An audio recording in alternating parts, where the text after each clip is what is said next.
চাঞ্চল্যকর তথ্য সামনে এলো। তৃণমূলকে 100% ছাপ্পা দেওয়ার কথা বলছেন বড় নেতা। শুনুন সেই অডিওটি। লোকসভা ভোটের সমস্ত আপডেট পেতে আমাদের চ্যানেলটি সাবস্ক্রাইব করুন এবং সঙ্গে বেল আইকনটি টিপে দিন। তাহলে আপনি অটোমেটিক্যালি নোটিফিকেশান পেয়ে যাবেন।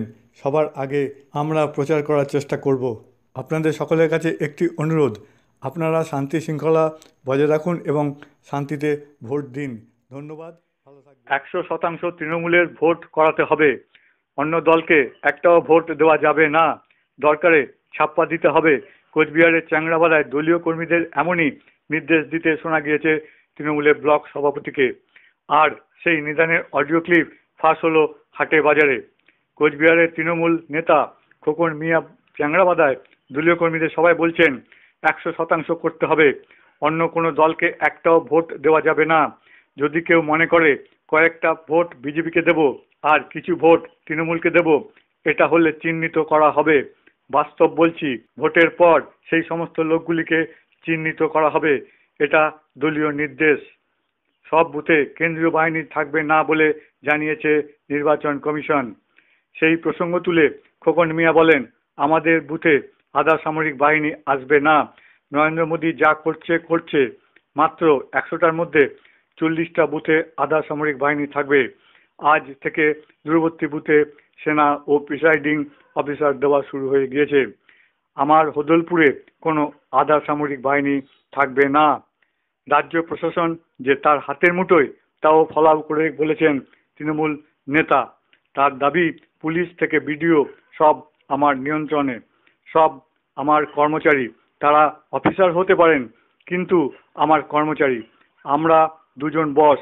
আজ সারা রাত বিভিন্ন জায়গায় ঘুরতে হবে, কোথায় কোথায় কি করতে হবে, কি বুথে কি করতে হবে তা চিহ্নিত করতে হবে। এই ভোটটা কঠিন ভোট, একদম বাস্তব কথা। প্রিসাইডিং অফিসারের সঙ্গে সেটিং করবেন, এমনকি ছাপ্পা ভোট দেওয়ার নিদানও দিয়েছেন খোকন মিয়া। অডিও ক্লিপটি জমা দিয়েছে নির্বাচন কমিশনের কাছে, ব্যবস্থা নেওয়ার দাবি জানিয়েছে বিজেপি।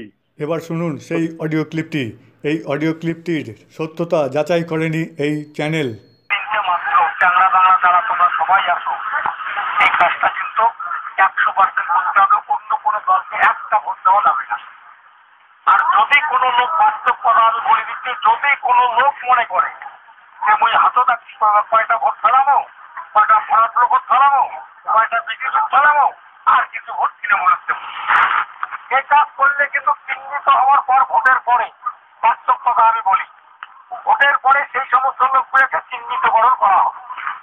বাস্তব এটা একদম দলীয় নির্দেশ। আমার ছেলে পেলেদের সহ আমি সবাইকে এই দায়িত্ব দিয়ে যাচ্ছি। 100টার মধ্যে আমাদের এই বুথে তেরা মিলেটারি আসবে না। নরেন্দ্র মোদী যা করতে ভোটের এখন গোপন বিষয়টা জানি না। মাত্র 100টার মধ্যে 40 বুথে থাকবে প্যারা মিলিটারি। আজকে নাকি বিক্ষোভ পিটতে শুরু করছে বিজেপি প্রার্থী, শুরু হচ্ছে। এতদিন পর চুপচাপ ছিল কিন্তু তৃণমূল, আজকে নাকি কিন্তু পিটতে শুরু হয়েছে। কারণ আজকে থেকে দূরবর্তী বুথগুলোতে সেনাবাহিনী এবং প্রিসাইডিং অফিসার দেওয়া শুরু হয়েছে। আজকে থেকে কিরে বাবা, তোর তো ভোটের ডিউটি আছে। বুঝে গেছে, প্রত্যেকটা দলের লোক বুঝে গেছে যে প্যারা মিলিটারি কেন সব বুঝে নাই। যেমন আমার হদরপুরে প্যারা মিলিটারি একটাও থাকবে না। ইনারা কোথাও বস্তার ব্যারিকেড দিয়ে ছিল না পয়সা, হদরপুরে একটাও থাকবে না। আর সেক্টর দিলে আপনার সব আমার বিডিও অফিসে কন্ট্রোলিং, এর কন্ট্রোলিং আমার কন্ট্রোলিং। পুলিশ অফিসার থেকে শুরু করে বিডিও অফিসের যারা অফিসের গ্রুপে আসবে সবাই কিন্তু আমারও কর্মচারী, আগে চলবে আরো কর্মচারী। বাস্তব যেটা কথা, তারা অফিসার হতে পারে কিন্তু কর্মচারী কিন্তু আমাদের দুইজন কিন্তু ওদের বস, আমরা দুইজন কিন্তু ওদের বস, ওরা কিন্তু আমার কর্মচারী। আজকে দাঁতগুলোর চৌকিতে বক্তব্য দিচ্ছি, হ্যাঁ, তোকে ও ডাইরেক্ট বলছে খবরদার সময় নেই, বলে তোমাকে দাঁড়িয়ে থাকতে হবে, রিল তুমি ঘোরাও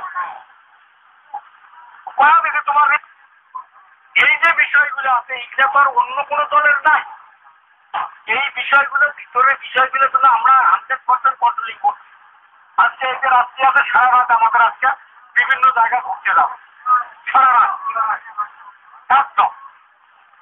আমরা কোথায় কোথায় কি করতে হবে, কতটা বুঝতে আমরা চিহ্নিত করবো, আমরা কিন্তু সেই কাজ করে শুরু করে দিচ্ছি যে আমরা 100টার মধ্যে এত এই কয়টা বুথে আমরা এই ঘটনা করাবো। রেডি করছি না। সবকিছু কিন্তু এবারে ভোটটা কিন্তু কঠিন ভোট। পুলিশের বা পুলিং এজেন্ট থাকবে, আর ভোট একদম বাস্তব কথা। 5-6 জন আজকের মধ্যে সেটিং করবেন, যখন প্রিসাইডিং অফিসার থাকা আসবে, বুঝছেন? ওগুলা ভিতরে যা আলোচনা করবেন না, একদম করবেন বলে থাপ্পা ভোট ওই আগের মতো একদম প্রকাশ